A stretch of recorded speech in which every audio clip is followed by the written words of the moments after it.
मुख्यमंत्री भजनलाल शर्मा ने जयपुर में राजस्थान मसाला कॉन्क्लेव 2025 का उद्घाटन किया। इसके साथ ही विभिन्न विकास कार्यों का लोकार्पण और शिलान्यास भी किया। कार्यक्रम को संबोधित करते हुए मुख्यमंत्री ने कहा कि हमारी सरकार कृषि विपणन व्यवस्थाओं को मजबूत बनाने के लिए प्रतिबद्ध है। उन्होंने कहा कि किसानों के कल्याण एवं समृद्धि के लिए अनेक कदम उठाए गए हैं। इस मौके पर कृषि मंत्री डॉक्टर किरोड़ीलाल मीणा ने कहा कि किसानों को उत्तम खाद, बीज और मसाला उत्पादन के लिए प्रोत्साहित किया जा रहा है ताकि निर्यात को बढ़ाया जा सके।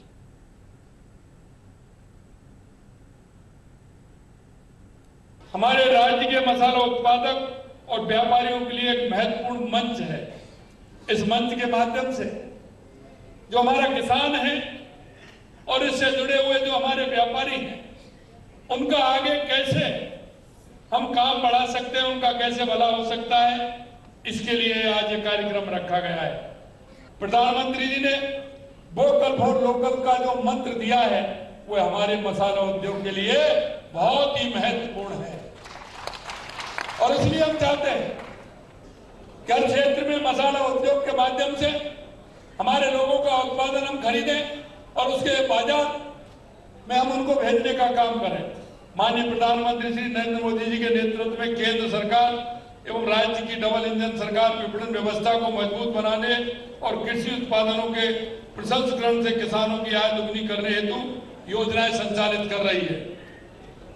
कि हमारा जो मसाला उद्योग है वो इस तरह का है कि हम उसको लोकल पर ही खरीद करके हम मार्केट भी हमारे पास उपलब्ध है। और यही नहीं, आपने देखा होगा हमारी बांसवाड़ा डूंगरपुर की जो हमारी राजीविका की बहनें हैं, हमने उनकी जो गुलाल बनाती है, जो फूलों से गुलाल बनती है, हमने अब की बार हमारी सरकार ने कहा कि हम उस गुलाल को पूरी तरह से हमारी सरकार खरीदेगी। हमने उस गुलाल को खरीदा और हमने हमारे प्रदेश के विभिन्न राज्यों में भेजने का काम किया। तो हमारी राजीविका बहनों का, क्योंकि वो उत्पादन उसको करती हैं, इसलिए उनका उत्पादन भी बढ़ा और उनकी आमदनी भी बढ़ाने का हमने काम किया। ये हर जिले में कहीं ना कहीं कोई ना कोई क्षेत्र ऐसा है जो मसाला उद्योग के लिए लगातार काम करता है। वहां की भी हमारी जो प्रोसेसिंग मशीनें उनको भी लगा करके वहां भी हम उत्पादन कर सकते हैं।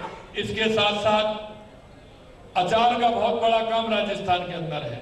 और भारत सरकार ने जो मापदंड तय किए हैं उस हिसाब से हम एक भी किसान को छोड़ने वाले नहीं है। प्रत्येक किसान को उसके खराबे का पैसा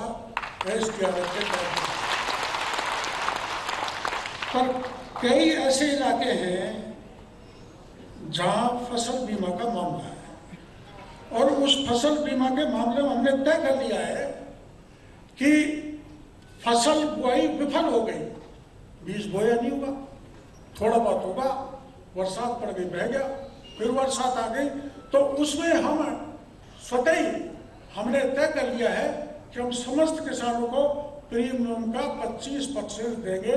ये हमने निर्णय ले लिया है ताकि किसानों को किसी प्रकार की तकलीफ नहीं हो।